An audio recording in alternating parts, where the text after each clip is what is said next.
most important thing that I thought I gotta do is earn their respect. Mm. Of course, respect them back. And if I have if I have their respect, we can do things together. We can achieve great things together. You're listening to Creative Leadership with Heart, a podcast that inspires people to take action and be the leader they were born to be. I'm Coach Rico, and I'm known for coaching and training executives, leaders, founders, and high performers at Fortune 100 businesses, startups, and more. I'm here to answer your questions about leadership and personal development while also asking you questions that can unlock your untapped potential.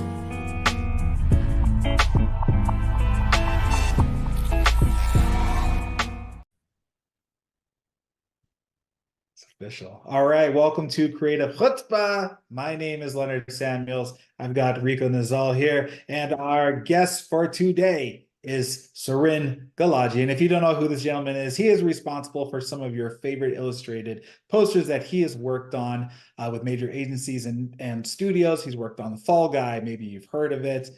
He's worked on Hacks Season 3, Wolverine. I'm talking about the ones with the painting, and it's like this cool gouache and the Watercolor. watercolor Japanese style. Inherent Vice, Mary Poppins Returns, Alien Covenant, and Jungle Cruise, just to name a few. He's been the lead supervisor for his illustration department that he worked at a previous agency or a current agency. We'll get into all that fun stuff. And excited to have you on with us today. Suren, how are you?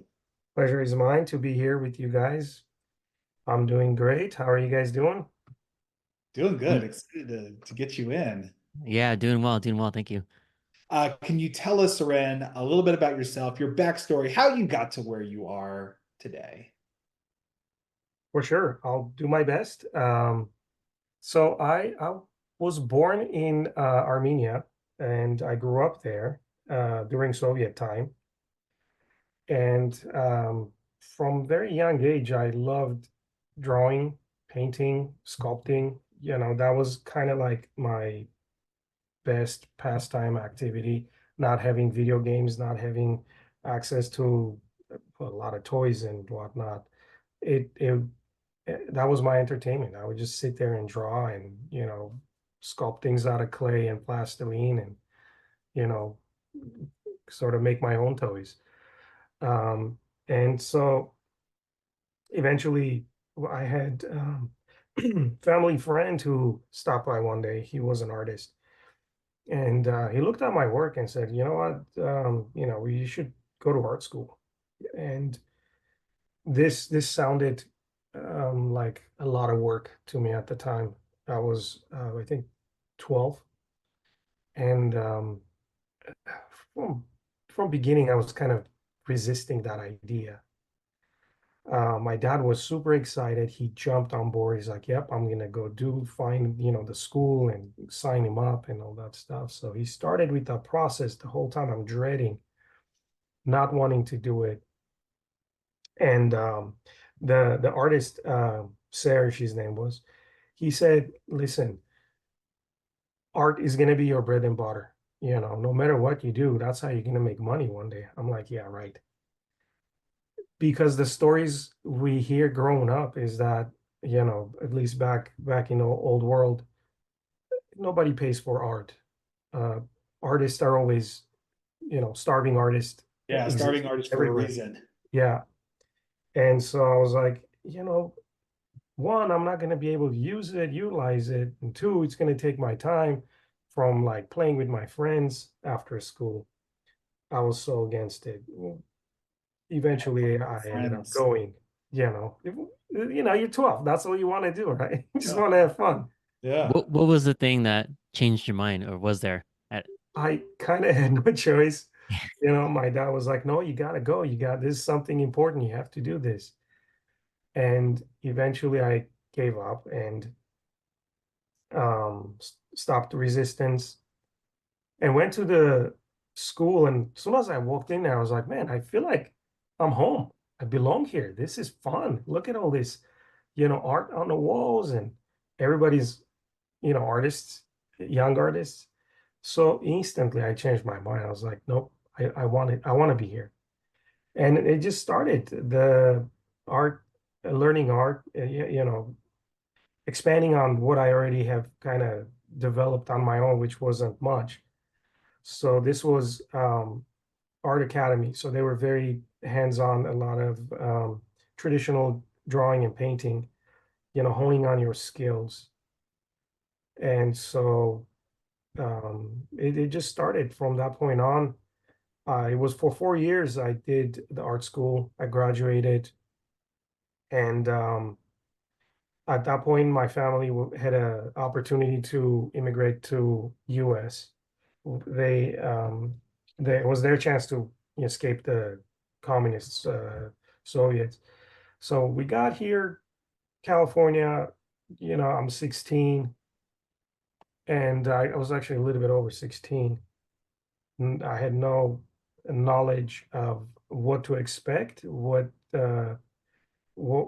because living during the Soviet time, Iron Curtain was so heavy that you don't know much. There isn't much we know about what goes on outside of Soviet um, territory. So it was like very eye-opening experience and big challenge, dealing with not knowing language. Language barrier was like number one sort of biggest challenge I faced. And went into high school, started Hollywood High, and it just pretty much kind of started rolling from that point on. I met my second mentor, my excuse me, my art teacher in high school, Mr. Medine, Daryl Medine, and he's he was truly the guy that pushed me to achieve everything that I've achieved until today. He was that guy that would always find things and send me to places, make me participate in competitions, art competition or whatever. If there was any, weekend art programs, he will always have me go and participate. And I wasn't thinking much. I'm like, he knows something. He says go, I'll go do it and see what comes up. And which is how I got into movie advertisement agency. It was because of him, because of the connections that he got for me. I found BLT. Prior to um, finding out about BLT, I had no clue that there's such thing as movie advertisement. I mean, yes, I did see posters in the past, but I didn't think that, there's actual industry for that. I thought it was, well, they take a screenshot from the movie and they put a type on it. It just never crossed my mind that this Yeah. would be industry. And growing up, I had actually no plan of being in this industry. I wanted, for the most part, I wanted to do um, comic books, Hmm. video game art, and car design. I mean, these are like the typical things that every Illustrator arts student will, want to do because it's out there, it's fun, you see it, and you're like, man, this is fantastic. I do want to do that. And but it didn't work out that way. I got into this industry, and um, even though in the beginning I thought this was a transitional thing, that I'm just starting out, something that I'm doing right now, but eventually I'm gonna get into, video game or something. But I realized that the reality was that this is it, this was what I was meant to do Yeah. because I like my personality was that I liked experimenting with different art styles, learning new things. sculpting, painting, drawing, whatever, doing something different every day. And I realized this industry was exactly that. It gave me that opportunity to just try a bunch of different things, and having challenges that are like, okay, here's this artwork. Can you do something similar? And then trying to decipher that, how does this artist figure out the problems, and then trying to figure them out and then do my own version of that, which is what that Wolverine poster was. The client's request was to do a sumi brush ink artwork, right? And the first image that came to my head was sumi brush is mostly writing, there, and I'm like, how do you translate that into, image of Wolverine, of Hugh Jackman? So I I took my dry ink. I actually had a dry ink and ink grinding stone with some sumi brushes. So I started grinding ink, making it the way traditionally, they do it. And then just started experimenting. And then it was out of that experiment, I realized that, well, this is sort of like a mixture of what watercolor was, which was my initial training at art school in Armenia. A lot of heavy on watercolor. And there it was, I just started doing quick little almost gestural lines, and that artwork was about 10-minute long to finish it from start to finish. Wow. And of course it wasn't perfect. I had made some adjustments here and there, and then did some Photoshop tweaking. Yeah. And For something that's 10 minutes, for everybody, all the viewers, that's years of practice for 10 minutes. you know what? Yes, yes, you're right. You're right. It was all that you know traditional academy style training that came through. Yes, academy, Yeah, yes, academy yeah. level. Remembering all those steps, Just to reiterate, right? So like people aren't paying you for 10 minutes of your time. They're paying you for 30, 40 years of honing your craft to Yeah. do it in 10 minutes. So for those listening, don't think that you can go to Suren and say like, dude, you only spent 10 minutes on that. No, he spent 20, 30 years perfecting his craft to do it in 10 minutes. And that the fact that you had all those things and you just like went old school and traditional and just started playing with those things. I have a follow-up question because that's amazing. When you're commissioning a piece or someone's going asking you to do something, how do you approach it? Like what are your first things? What are the first things you think about when someone says, I want you to do a piece for me? A lot of times during the conversation, I'll have an idea. I have to have the vision about how this is going to all go down, how I'm going to approach it. And if I don't have that vision in that initial stage, I know it's not going to be successful. But for the most part, um, it always works. It always like, it's always there. I see what I'm going to do. I see how I'm going to get to the finished product. And it has worked every single time. Is there a Nice. And you, medium you see that, you, oh yeah, oh, go go ahead, ahead, Leonard. Rico. And I was gonna say you do a lot of experimenting, right? So what drives that? Like how do you know what to play with and what because and when clients make a request, it's sort of like in the margins. Where do you decide I'm gonna go outside the margins? Because like it could be so much more. Of course, it depend on the project. Every project will be different. Um, for the most part, I kind of with go the extra mile no matter what, and it pays off. What's going to be the most effective and efficient way of showing something? And at the end of the day, I know that whatever I do, I have to like it myself. I have to know that I'm doing something cool. I have to kind of enjoy the process and not lie to myself that, oh, I'm just doing it to get paid. No, I got to do it. I got to do a good job. If I don't like it, I can't expect anybody else to like it. And, you know, which I think is an important for a creative, you know, don't cut corners. No Yeah, short. it's like Yeah, pride of totally. work, right? Yeah. And I know that you do beyond fine art, you do 3D rendering and digital painting and all that good stuff. Do you have a preferred medium? Um, Quite honestly, recently I've been really liking the 3D. That's because I always liked sculpting.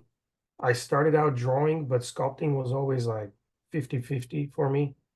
And the ZBrush 3D comes so close to that.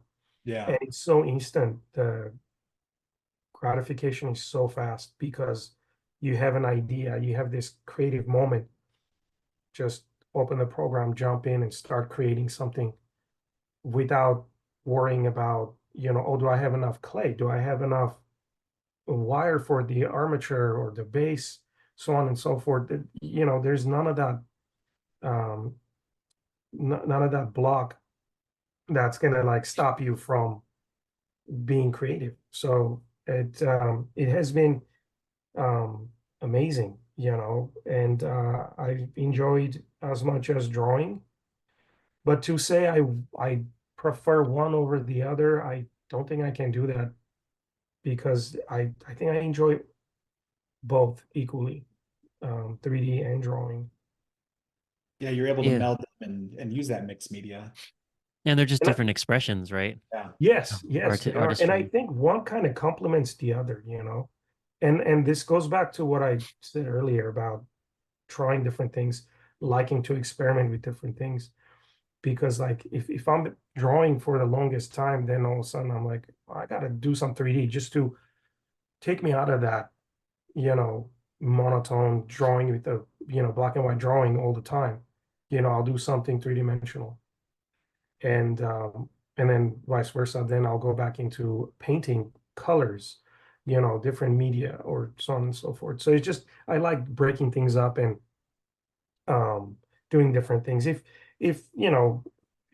luckily my work uh kind of does that for me. There's always a project that comes in where it'll ask for that, like, oh, this will require this, that will require that, and I'm like, perfect, I'll jump in and have fun.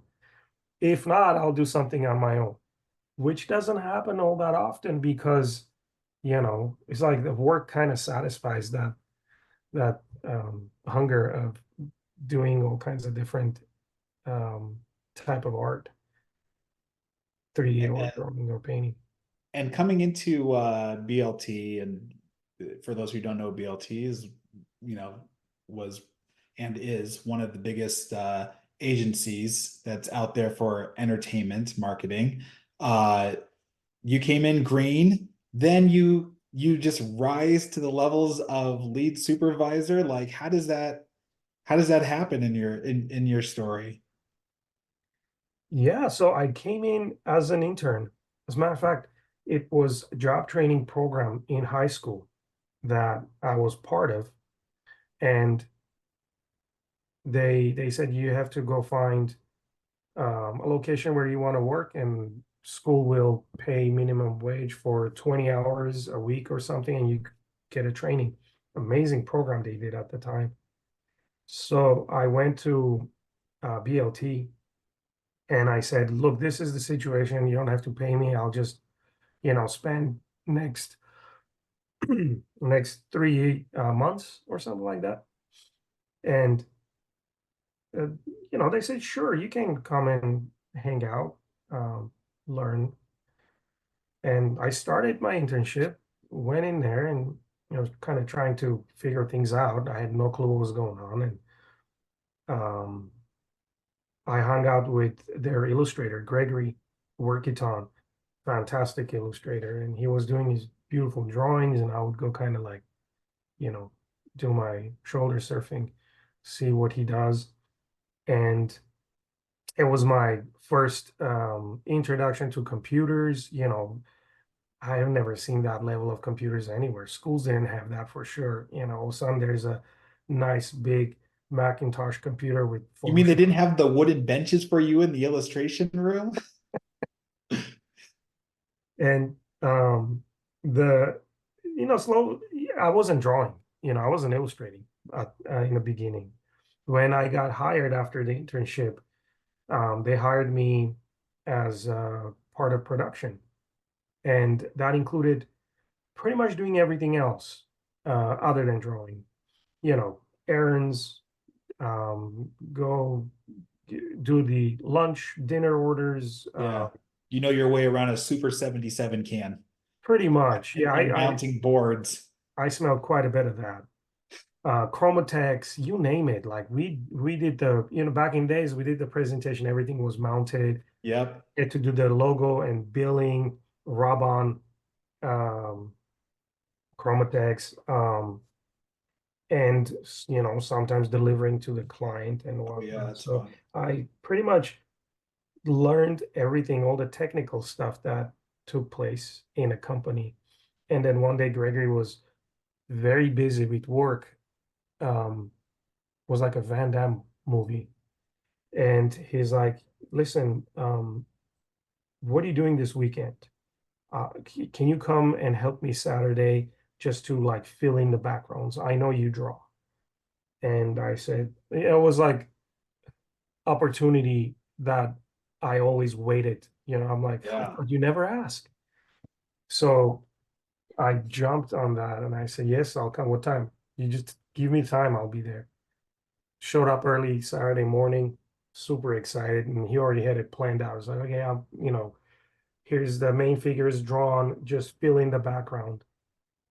And he would like block things out, and I would go on top and tighten it and clean it and do these little figurines. And so the project went pretty well. He was happy at the end of the day.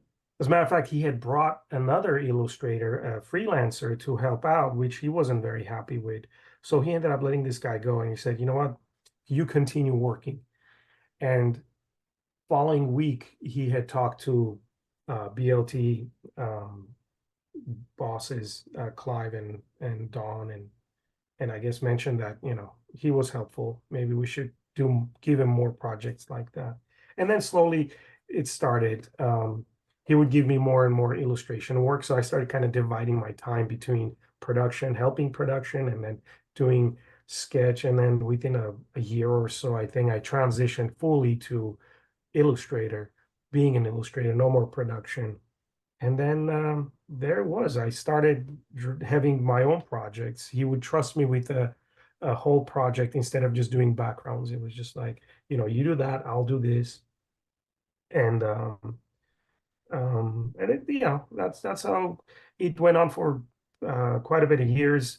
Um, and I did some freelance at some point, and I learned a lot more doing that. I met a lot of artists, illustrators in the industry, kind of gave me the confidence, all the knowledge that I needed to then take on my next challenge, which was running the department, starting the department, illustration department at BLT, and running it successfully.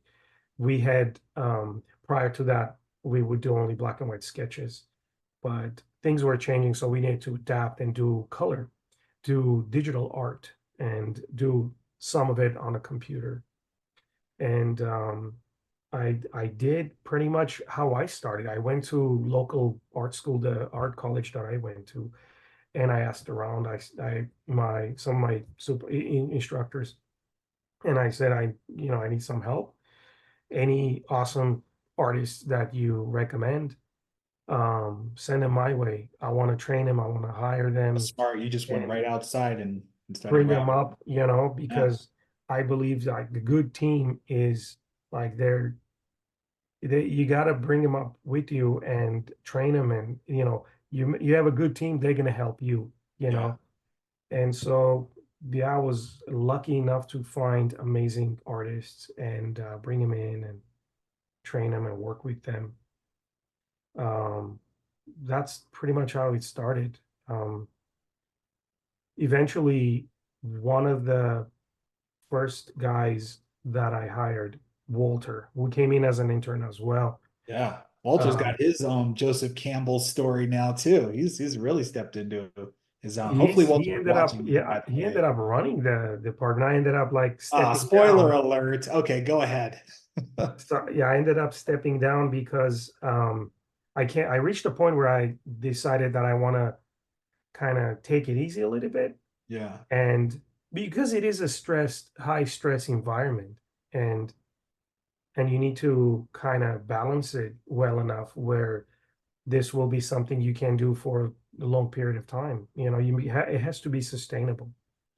And Yeah, I I'm gonna realized, admit that was one of my favorite things to do when I was working at BLT with you guys is to go into, I think a lot of people will admit too, to go into the illustration, that fish tank room. It's just like it's organized chaos. You guys have so much stuff going through the pipeline, and at the it's like, same talk to time, this person, talk to this person, talk to this person, and they get to you, and it's like, already it's in process by the time we already get to you. Not, take anything away because it's you guys are efficient and it shows, obviously. well, we had to be because industry demanded Yeah. to be efficient, Um, that's one of the things I noticed over the years, how industry was just changing. Everything was, less time, less money, but more. We want more for less. Yeah. So, And and and would you consider yourself an introvert or an extrovert? I'm an introvert for sure, and I think most artists are. Um, which I always make that joke about, that's the reason I chose art because I can just be in my corner drawing, don't have to talk to Yeah. And people. as an introvert getting into that leadership role, talk about that process. Most important thing that I thought I got to do is earn their respect. Mm, Of course, respect them back. And if I have their respect, we can do things together. We can achieve great things together and balance the friendship and coworker or a boss situation with them where if you're too friendly, then they might take advantage of you being too nice, or you can't be too much of a boss because then things will not flow as good. So that was the biggest challenge right there. But eventually, I guess through trial and error, I kind of found a happy medium where it just ended up working out. And of course, it depends on the people you work with. I just got lucky to have found amazing talent, amazing people that are just by nature so incredible, where they understood that as well. So we kind of worked really well as a team, and they didn't give me hard time, which was like, thank God, they're not gonna give me hard So time about it. yeah, so I love that you went straight to the source, right? Like at Netflix in my time there, that's what we started to do, right? Go straight to the source. But what is it that you looked for? Because you're right, there's that, especially with folks earlier in their career, there's that fine line of like friend, leader, right? And they don't know that yet because they're coming straight out of school. So what is it that you looked for in terms of talent or passion or demeanor that made you say like I can help mold this person? There's talent there, there's desire, whatever it is you look for, and you can mold them into whatever the team needed. So what is it that you looked for? I looked for talent number one, but desire and um, willingness to go that extra mile was also very important. I met some students that would come in and I would tell them, okay, I know you're in school and we don't expect much, but maybe you can intern for 10 hours a week or 12 hours a week. Walter did it, I did it. Of course, Walter would do 30 hours. I would pull in How 35 dare you, hours. Walter, for being an overachiever and You now know, I'm taking like, over I a know it's department? possible. I've done it. It'll work. Hard Yeah, work. that's That's what you amazing. gotta do. But Yeah, but I'm well in earned. school. I can't do it. I'm in school. So they weren't willing to, spend 5, 6 hours a week to come and learn, hang out. And I knew this person isn't gonna be the one that I go with because I can't rely on them. But then somebody like Walter or Ben or a few of other other guys that just came from college, they were still in college. And you ask them, okay, how much time can you give me? They're like, well, how much time do you want? I already know they're talented because I've seen their work, and they're just willing. They're like, outside of my school work, I can come, I can hang out. That right there tells me that, this is the kind of people I want to work with, because in case we have to stay late one day, or project requests requires we come early or whatever, they're going to be there. They're not going to say, nah, I got a party to go to with my friends. Being in an industry that's so demanding, you need people that you can rely on. And yeah, those were the main things that I would look forward to. I mean, look for in a Yeah. person, in an That, illustrator. that's a good segue because this is something that, I talked to a lot of people about, even Leonard, about like, yeah, that what is hard work versus almost like being taken advantage of. So how did you balance that? How did you create the balance or mental space to say like, if I have to work 12 hours, that's normal. Like, did you normalize it? Like, how did you navigate these, like the balance of work, life, school? Early years, I think I had enough energy to do it, and I'm kind of glad I did it, because it just molded me to be who I am today. Um,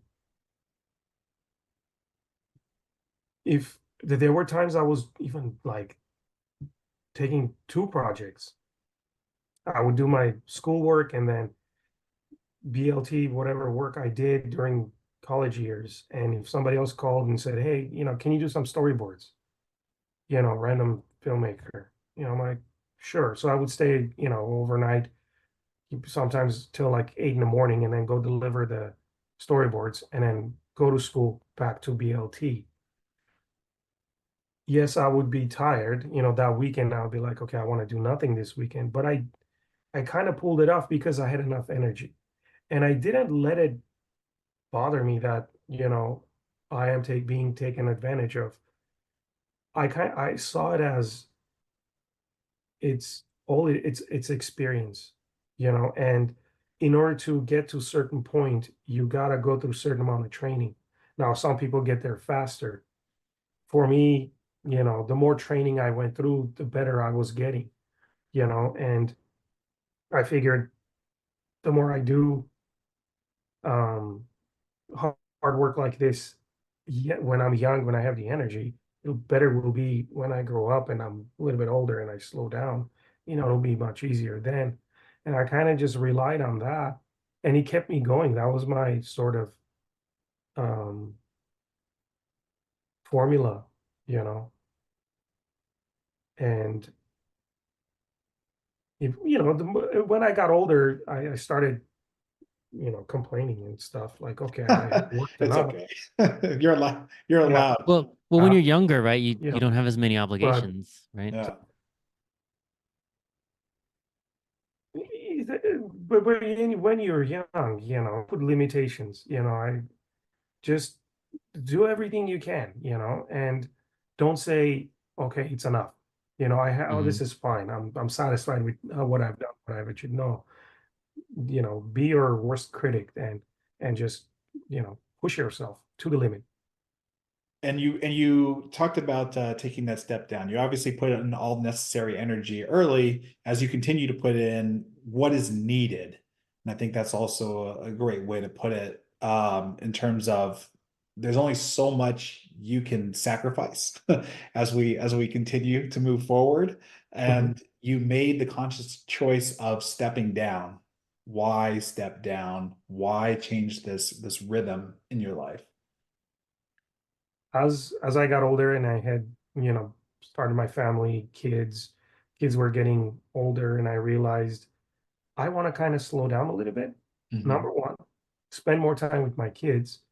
I want to come home, not do as many late nights, or maybe no late nights, and bring down my stress level, and also give a chance to another younger person to take that challenge to go to the next level. And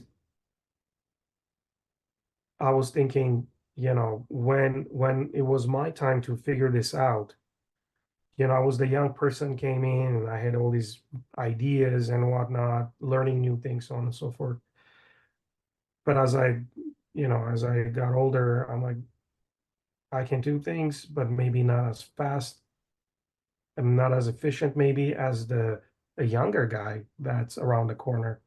If I give him a chance, he'll come in with fresh ideas, fresh mindset, and he'll do the same thing that I did back, whatever amount of years ago, but differently, but better, because like he will be thinking more outside the box now, and it's necessary, and luckily, I think working with BLT long enough, I think I had developed enough relationship where I could have done that. I could have just stepped down and continue working as an illustrator and have Walter take over, continue doing awesome job, and bringing his vision of how to do things. I thought that was also an important step. Giving somebody else that chance to Yeah. push forward. And That's a big choice to and a big part of you to give that opportunity because some people will not let go of power if they could see it that way. They don't want to, make that room and they'll see as everybody as a threat, but I think that's great that also I know Walter and Walter's a really nice guy. For the biopic, we'll paint him as conniving from the beginning, like he just pegged you and he was like, I'm gonna get Suren. But he is a very genuine guy. But appreciate it. that's great that you made that room for the artist to even have a voice. I'm sorry, say it again. I said that's great that you made that room for artists to have that voice. I think it was necessary, and Yeah. it's a pay it back. Yeah. Yes. Okay. Mhm. Pay it back. Somebody did that for me when I was Mhm. gone. Um, you never achieve anything by yourself. Everything you get to is with help of others. And so if we all do the same, yes, I had so many people that helped me throughout years to get there. Now I got to do it for all these younger guys that are, getting out and trying to make their mark, and I think it's important, especially as an artist. We're in an industry it's tough to get in. There's a lot of competition. Just give them that confidence to get in, do the job, do an awesome job, and make something out of it. Yeah, and that's the thing where, the competition, there's room for everyone, right? Because there's so many different, everyone has a different type of talent, different perspective, different approach, like all those things. So there's room enough for everyone. So the fact that you didn't take the hoarder mentality, right, is amazing. And yeah, like pay it forward as much as you can because if there was no entertainment industry, you wouldn't have had a job. If there was no one ever invented movie posters, you wouldn't have had a job. It's like somebody had to do all these things, put these things in place for us to be able to do the things that we do to support our family, to give us the lives we want, etc. So I love that perspective you take on like if you don't, and also if you're not cultivating the next generation, you don't want things to Yeah. die off either, right? It goes Hundred with percent, you. Yeah, 100%. you can't Yeah. take it with you. So like, No, there's no point. yeah. There's only so much I'm gonna do. We got to make sure it continues on. Yeah, and not I don't want to speak for you, but I'm sure you don't want to be like 90 years old still like competing for posters for finishes. You know what I mean? You probably want to be like, yeah, I mentored hundreds of the next generation, they're making a name for themselves, and you'll feel pride in that. You're right. I don't know if I'll reach 90, but if I do, yes, I do not want to be working, but uh looking back and seeing the whoever I was able to help out and seeing them successful is is a is like feeling rich, feeling that I've achieved something good. I help people, and I think that's something to be happy about and be proud of, you know. And as an artist, I can't have you on here without asking your hot take, because I know so many viewers are like, they better ask about AI. They better. What is your hot take on AI? Um, it's a it's a transitional thing. It's another tool. Um, there are days I think I'm scared of it. There are days I think I use it and I use it to my advantage. As long as we don't let it as a society, if we don't let it overtake and control and steal our jobs, which I highly doubt will take place, um, then it's just a tool to motivate, to inspire. When you're having that writer block moment, Mhm. you can always use that to your advantage.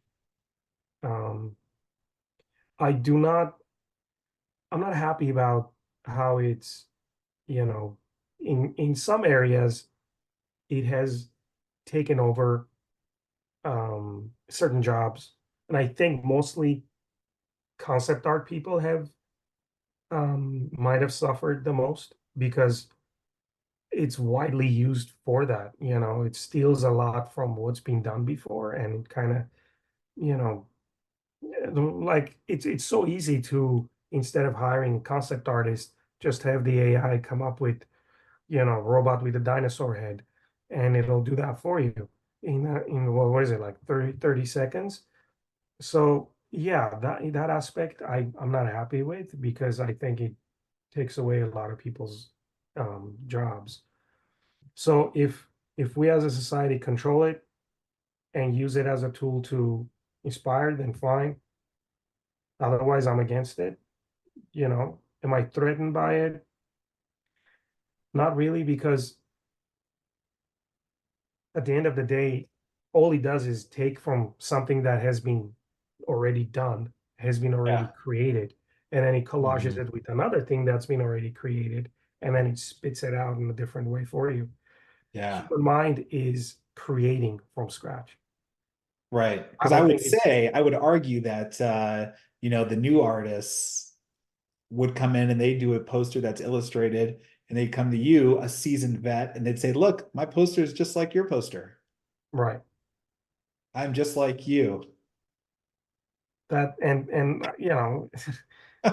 I hope we don't get to that point. And I like what's happening in the industry where, the recent strike was kind of touching on this subject a little bit, which put it, it kind of gave people something to think about for the future. So yes, it messed up our jobs for a whole year, but there was some positive outcome out of it. So um, in that aspect, I think it was good. However, I always think that, you know, if creative will always be creative, because creative will start something from scratch. That's how human mind is, you know. Computer isn't like that. Computers can always rely on what the human mind comes up with first. Yeah, So like I I think we're totally still agree. safe. Yeah, I totally agree. Like the thing that AI cannot replicate, at least won't think in my lifetime, is human emotion, human connection, and telling human stories, right? So Absolutely. sure, like ideas, outlines, like food for thought, sure, but But to tell a emotive story from a human perspective and adding that human emotion to it, that's what you're talking about, Sharon. Like when you build something from scratch, because it's a human expressing human emotions Yeah. into a piece of art, that AI is just like smashing, it's like crawling the internet and smashing stuff together for you. And like it's emotionless. And It it's has no like, soul. yeah, Yeah. exactly. No soul. It's like, this looks a little bit like this person with this person.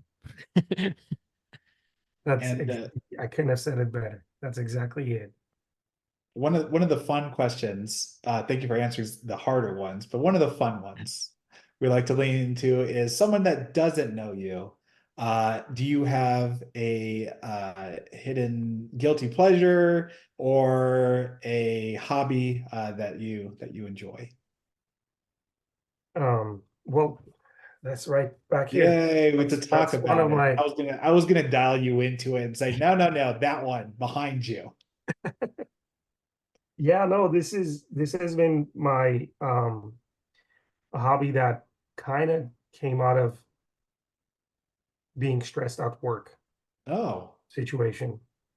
And when I was the supervisor and had very stressful weeks or whatnot, I would look forward to getting away, um, getting in my car, going somewhere where I'm under stars, and kind of, it's almost like as if I was charged with a lot of negative emotions and negativity, and I needed to go discharge and then refill with positive vibes, and then come back and be ready for the following week. So I started doing off-roading, which was a great medicine for me. You know, I found that to be a fantastic way of just getting that recharge, going into nature, sometimes alone, and then I discovered astrophotography, which combined my artistic, love for art photography. I also love photography, um, so it kind of combined all of it together. And I love telescopes, love astronomy, and astrophotography was just that, you know, just combines everything in one. So I started diving into it. I found a clique, just a couple of like-minded people that I can go with. You know, we just go and set up our rig and wait until it's dark. And yeah, a lot of times we're quite far from civilization because we want to go in a really nice dark area where there's no light pollution and just sit there where, there's no sound. Um, and it's just you, your telescope, maybe a cup of which is tea. not a normal telescope, by the way, right? Because normal telescope will just pick up the stars. This is beyond that. They it's not just regular telescope that you'll buy. Let's say you go to Best Buy or something and they have a Yeah. $150 telescope. Obviously, that's not going to work. You got to put some time, research, and figure out what rig you're going to build. These are computerized telescopes, so we I connect my iPad now, Oh, wow. and it used to be with the laptop, but now it's with the iPad, and there's a little computer box on there that controls the whole telescope. There's like a list of targets that will be available for that day, and the iPad will show everything, the software. And so you click on whatever target you want to be photographing that evening, and it will slew the telescope to that, find the target, Wow. Holy cow. and because everything moves, your telescope moves with it. And it then the camera is attached and everything, and then you just press the button, camera starts recording or taking pictures, multiple pictures throughout the night. A lot of times we'll do this procedure all the way till 4 in the morning. After that, that's like a cutoff line because then the sky starts getting lighter. Hmm. And and get a little bit of sleep, wake up in the morning, drive back. Yeah. But then you Nice. have these really beautiful photos. Yeah, I bet you it's amazing photos and amazing B-roll if you ever were to edit something. I'm sure you got some great video too. Sometimes you get surprised, like all the stuff you get, like, oh my God, I didn't know this was possible. Every time I see it, I get every single time is like pleasant surprise because there's no preview a lot of times because if it's a single shot, the preview is so dim. There's not much detail there. But then you bring all this, you know, 20 or 30 images that you have accumulated overnight and you compose it into one image and then all kinds of detail comes out and then it's just a surprise every time. It's like opening a gift Nice. every time. So, Suren, if people wanted to get in touch with you and work with you, what's the best way for them to get a hold of you? Email probably is the best way. That's something that I look through every day, answer every day. My cell phone is probably not the best. I do get a lot of junk calls and I have do not Yeah. answer thing on. So if it's a number I don't recognize, I don't pick up. What about But, LinkedIn or like Instagram or anything like that? Because I'd be hesitant to put your phone number or your email out in the ethos. oh yeah, LinkedIn is another one. LinkedIn is another one. I don't go on there all the time, but Okay. once in a while. Usually, I think you get an email, right? If you have a message, Yeah, usually you will. You LinkedIn, get you some get an email. notification. Yeah. Yeah. So that'd probably be a good one, you know. Nice. Well, And thank I you do have so my Instagram page, which is public, and there's some artwork on there. I don't put a lot of artwork, but there's some on there, and also some astrophotography stuff that I have Nice. posted But if you're up for it, we'll definitely share those links on in the show notes so people can follow you and even take a sneak peek at some of those like stargazing shots that you got. for sure. Well, I want to say thank you so much for hopping on with us on this episode of Creative Chutzpah. And it definitely it takes chutzpah to be creative, and you are incredible. So really, thank you so much Thank you. Thank you, guys. for making space, especially and being an artist that's making space. Thank you, BLT, for making space for you and also for me because I used to also work there as well. But you're currently active, so only good things. And then also good luck to Walter.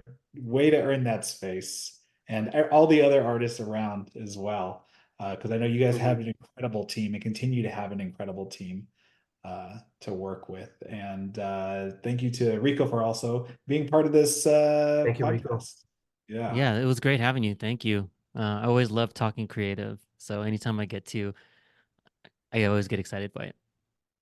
Well, we'll see you guys on the next episode of Creative Chutzpah. And thank you all and have a great rest of your day. See ya. Later. Bye. Thanks for listening to this episode of Creative Leadership with Heart. If you enjoyed the show, please like and subscribe.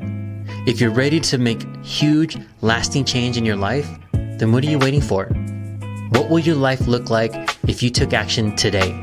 What would it look like if you didn't? If you're serious and you're ready, book your free strategy session today and let's make your future a reality.